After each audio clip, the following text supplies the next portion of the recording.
भारत का सबसे डरावना व खौफनाक रक्त पिशाच है। यह वैम्पायर बहुत दुष्ट व खूंखार होता है, जिसे इंसानों को खाने में मज़ा आता है। वह रक्त पीने के लिए हमेशा उत्साहित रहते हैं व इंसानों के मस्तिष्क के लिए सदैव भूखे रहते हैं।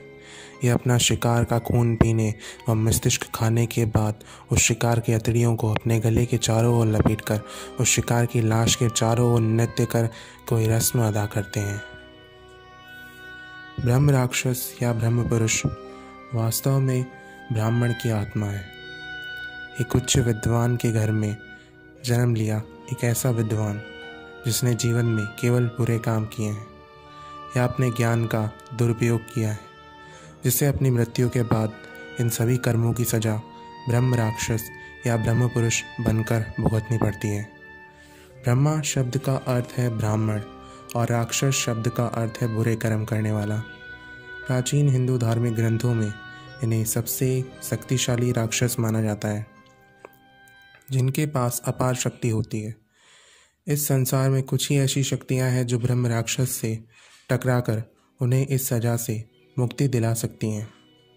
ब्रह्म राक्षस के रूप में भी ये विद्वान अपना ज्ञान बढ़ाते रहते हैं, लेकिन अब ये इंसानों को खाकर अपनी भूख मिटाते हैं।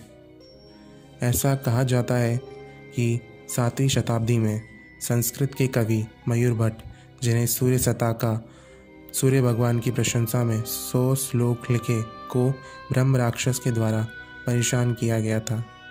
वह बिहार के औरंगाबाद जिले में स्थित सूर्य मंदिर में बैठकर तपस्या कर रहे थे। ब्रह्म पुरुषा ब्रह्म राक्षस उसी पीपल के पेड़ के ऊपर रहता था जिसके नीचे बैठकर वे तपस्या कर रहे थे। वह श्लोक लिख रहे थे। ब्रह्म राक्षस मयूर भट्ट के द्वारा बोले जा रहे श्लोकों को पुनः तेज आवाज़ में उच्चारण करने लगा, ताकि वो मयूर भट्ट के ध्यान को भंग कर सके। उसे हराने के लिए मयूर भट्ट ने नाक के माध्यम से शब्दों का उच्चारण करना शुरू किया। ब्रह्म राक्षस व अन्य भूतों की नाक नहीं होती है, इसलिए ये ब्रह्म राक्षस के लिए हार थी। वह पीपल का पेड़ छोड़कर चला गया। जैसे ही उसने पीपल का पेड़ छोड़ा, वह पेड़ सूख गया। उसकी आत्मा के चले जाने के बाद मयूर भट्ट ने शांति से सूर्य भगवान की प्रशंसा में 100 श्लोक लिखे। ब्रह्म राक्षस ने पेड़ छोड़ते समय मयूर भट्ट को कुष्ठ रोग से ग्रसित होने का श्राप दिया। आखिरकार मयूर भट्ट की मृत्यु कुष्ठ रोग से हुई। भारत में कई ऐसे मंदिर हैं जिनमें ब्रह्म राक्षस की मूर्तियां पाई जाती हैं। विशेषकर महाराष्ट्र और उत्तर भारत के केरल, कर्नाटक में मंदिरों की बाहरी दीवारों पर ब्रह्म राक्षस की मूर्तियां देखी जा सकती हैं। भारत में ऐसे कई मंदिर हैं जिनमें आधे भगवान आधे राक्षस की पूजा की जाती है। केरल के कोट्टायम जिले के मालियोर मंदिर में भी आधे भगवान आधे राक्षस की पूजा की जाती है। केरला में यह सामान्य सी बात है। यदि आप कोई पुल या घर बनवा रहे हो तो आपको ब्रह्म राक्षस से आज्ञा लेनी होगी। ब्रह्म राक्षस का मंदिर क्यों बनाया गया, इसके पीछे भी एक रोचक कहानी है। मौसी नाम का एक आदमी राजा का बड़ा घनिष्ठ मित्र था। राजा अपनी खूबसूरती के लिए नहीं जाना जाता था। राजा का मित्र मौसी बहुत सुंदर था। राजा की रानी मौसी से प्यार करने लगी।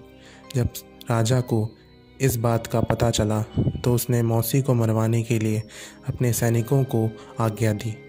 राजा के सैनिकों ने मौसी को मारने के बजाय गलती से मंदिर के छोटे पुजारी की हत्या कर दी। उस पुजारी की पत्नी को जब यह पता चला तो वह यह सदमा ना सह सकी और उनकी मृत्यु हो गई।